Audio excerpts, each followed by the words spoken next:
AP assembly ఎన్నికలకు సంబంధించి కూడా అసలు ఎవరు సీఎం అవుతారు అనేది కూడా ఒక చర్చనీయాంశంగా మారింది. సో 175కి 175 సీట్లు నేను కొడతా అంటూ కూడా ఆ వైసీపీ అధినేత వైఎస్ జగన్మోహన్ రెడ్డి గారు చెప్తూ ఉంటే, కానీ ఈసారి మాత్రం కూటమే గెలుస్తుంది అంటూ కూడా ఇటు కూటమికి సంబంధించిన అభ్యర్థులు చెప్పడం మనం చూస్తున్నాం. సో ఇక్కడ సీఎం ఎవరైతారు, సో వారి రాజకీయ జీవితం ఏ విధంగా ఉంది, వారి జాతకం ప్రకారం మనం తెలుసుకునే ప్రయత్నం అయితే చేద్దాం. నమస్తే గురూజీ. నమస్కారం. సో బాగున్నారా? అవును. సో ఏపీలో రాజకీయం మొదలైంది, మళ్ళీ ఎన్నికలు వచ్చినాయి. సో ఇంకొక 1 వీక్లో పోలింగ్ అవ్వబోతుంది. సో నెక్స్ట్ సీఎం ఎవరైతారు అని చెప్పి కూడా ఒక క్వశ్చన్ మార్క్ ఉంది. సో ప్రజెంట్ సీఎంగా ఉన్న వైఎస్ జగన్మోహన్ రెడ్డి గారి జాతకం చూద్దాం. సో మళ్ళీ సీఎం అయ్యే యోచన ఏమైనా ఉందా, లేకుంటే మళ్ళీ అతను సీఎం అవుతాడా లేదా, ఆ రాజకీయ పరంగా చూసుకుంటే జ్యోతిష్యం కలిసి వచ్చే అవకాశం ఉందా లేదా ఒకసారి మనకి చెప్పండి గురించి. ఏ విధంగా ఉండబోతుంది అంటారు? సిద్ధమండి జానకిరామ్ నాయుడుకి. సో సీఎం అయ్యే యోచనలు ఉన్నాయా లేవా? అధికార పక్షం నుంచి వైఎస్ జగన్మోహన్ రెడ్డి గారి జ్యోతిష్య బలం వారికి ఇంకా రాజయోగం ఉందా లేదా, ఏమైనా ఆటంకాలు ఉన్నాయా చూడు జానకిరామ్. అధికార పక్షం నుంచి చూడాలంటే మాత్రం జగన్మోహన్ రెడ్డి గారి జ్యోతిష్యంలో శివపార్వతులు వచ్చిండ్రు, రాధాకృష్ణులు వచ్చిండ్రు, అలాగే వారి జాతకంలో షిరిడి సాయిబాబా వచ్చిండ్రు.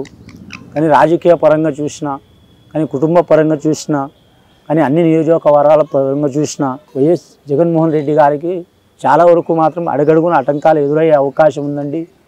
అన్ని ఆటంకాలు ఎదుర్కొని మాత్రం వాటి నిలబడి మాత్రం మళ్ళీ రాజయోగం కలిసి వచ్చే అవకాశం ఉందండి వారి జాతక బలంలో. ఓకే. సో మళ్ళీ రాజయోగం కలిసి వచ్చే అవకాశం ఉంది. అలాగే కుటుంబ పరంగా, అలాగే కేంద్ర పరంగా, ప్రతిపక్ష పరంగా, నియోజక పరంగా, కొన్ని నియోజకవర్గాల పరంగా మాత్రం ఆటంకాలు పడి గెలిచే అవకాశం ఉందండి. వైఎస్ జగన్మోహన్ రెడ్డి రాజకీయ జీవితం విషయానికి వస్తే, అలాగే ఇక్కడ జాతకం విషయానికి వస్తే కూడా మళ్ళీ రాజయోగం ఉన్నట్టు అయితే మనకి తెలుస్తుంది. మనకి గురూజీ గారు చెప్పడం చూస్తున్నాం.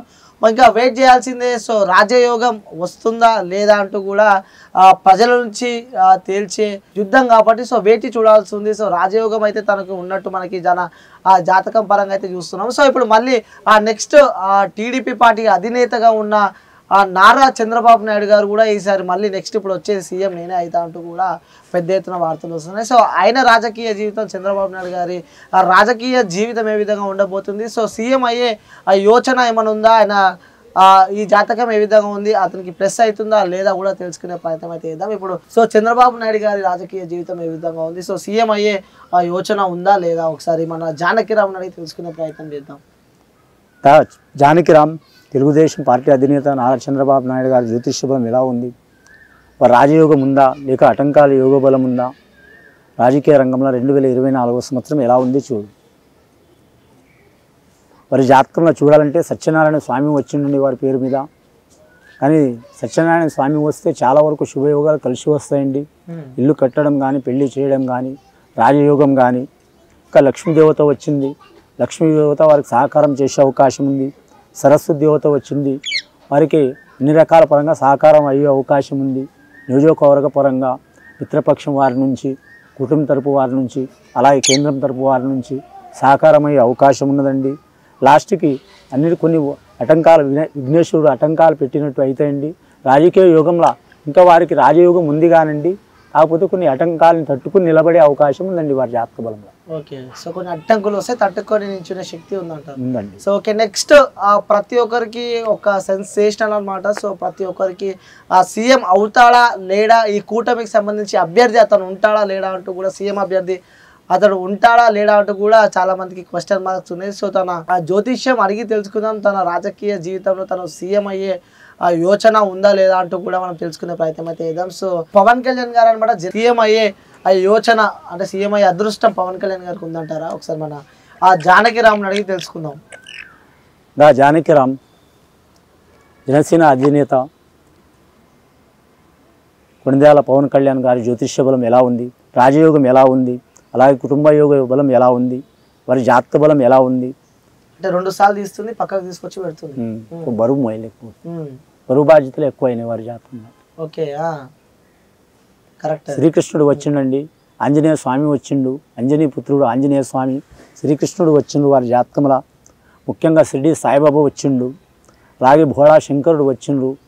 ఇంకా జనసేన అధినేత పవన్ కళ్యాణ్ గారి జ్యోతిష్య బలంలో చూడాలంటే మాత్రం కేంద్రపరమైనా సరే, రాష్ట్రపరమైన సరే అలాగే ఎవరి ప్రజల పరమైన సరే వారు మాత్రం రాజకీయ యోగంలో వారు ఓటమి పాలైనా గెలిచినా కూడా మాత్రం ఒకే స్థానంలో నడిచే అవకాశం ఉందండి వారి జాతకంలో. మొదటి జీవితం నుంచి వారు ఇబ్బందులు పడుతూనే నిలబడ్డండి వారి జాతక బలంలో. ఈ రాజకీయ రంగంలో కూడా మాత్రం ఇబ్బందులు పడుతూనే నిలబడే అవకాశం ఉందండి.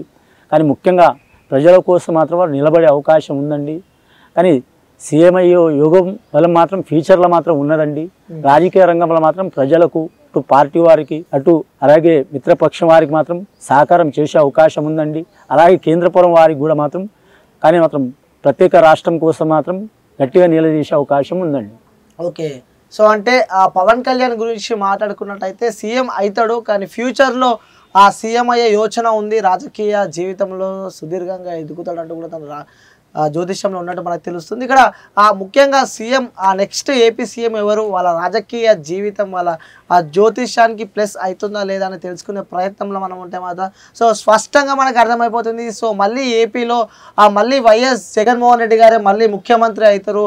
ఆ ముఖ్యమంత్రి అయ్యే యోచనలు కూడా అతనికి చాలా రాజకీయ జీవితం ఇంకా ఉంది కూడా, నెక్స్ట్ కూడా మళ్ళీ అతనే సీఎం అవుతాడు అంటూ కూడా మనకి అతని జాతక ప్రకారం అయితే మనకు తెలుస్తుంది. సో కడపలో ఎవరు గెలుస్తారంటూ కూడా ఒక చర్చనీయాంశంగా మారింది. సో కడప ఎంపీకి సంబంధించి కూడా ఇటు షర్మిల పోటీ చేస్తుంటే అలాగే ఇటు అవినాష్ కూడా రంగంలో ఉన్నారు. సో ఇక్కడ పోటీ ఏ విధంగా ఉంటుంది, ఎవరికి వాళ్ళ బలహాలు ఏ విధంగా ఉన్నాయి, సో వారి జాతకం ఏ విధంగా ఉంది తెలుసుకునే ప్రయత్నం అయితే చేస్తారు. సో ఫస్ట్ షర్మిల గారి జాతకం ఏ విధంగా ఉంది ఒకసారి తెలుసుకుందామా గురూజీ?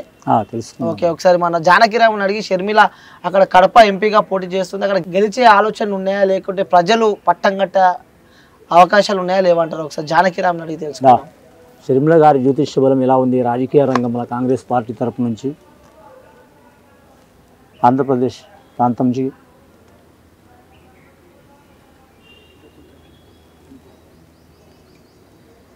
షర్మిల గారి జాతకంలో చూడాలంటే మాత్రం చాలా వరకు ఇబ్బందికరమైన యోగాలు కనిపిస్తున్నాయండి ఆమె జాతకంలో. అపజయాలు కూడా ఉన్నాయి, విజయాలు కూడా ఉన్నాయి. చాలా వరకు మాత్రం కుటుంబ స్థానంలో అలాగే రాజకీయ రంగంలో అన్నిట్లో ఆమెకే ఆటంకాలు వచ్చే అవకాశం ఉంది. ఫ్యూచర్ బాగుందండి. ప్రజెంట్ రాబోయే కాలం మాత్రం చాలా ఇబ్బందికరమైన యోగం ఉంది. అది సరిసమానమైన యోగంలో నడుస్తుంది, కానీ చివరి టైంలో మాత్రం త్రుటిలో మాత్రం విజయం చేజారే అవకాశం ఉందండి ఆమె జాతకంలో. చివరిగా లాస్ట్కి చేజారే అవకాశం ఉంది. ఓకే, సో ఇప్పుడు మనకి కడప ఎంపీ అవినాష్ది కూడా ఒకసారి చూసే ప్రయత్నం అయితే చేద్దాం. ఎందుకంటే తను ప్రజెంట్ ఎంపీగా ఉన్నాడు, సో మళ్ళీ ఎంపీగా పోటీ చేస్తున్నారు.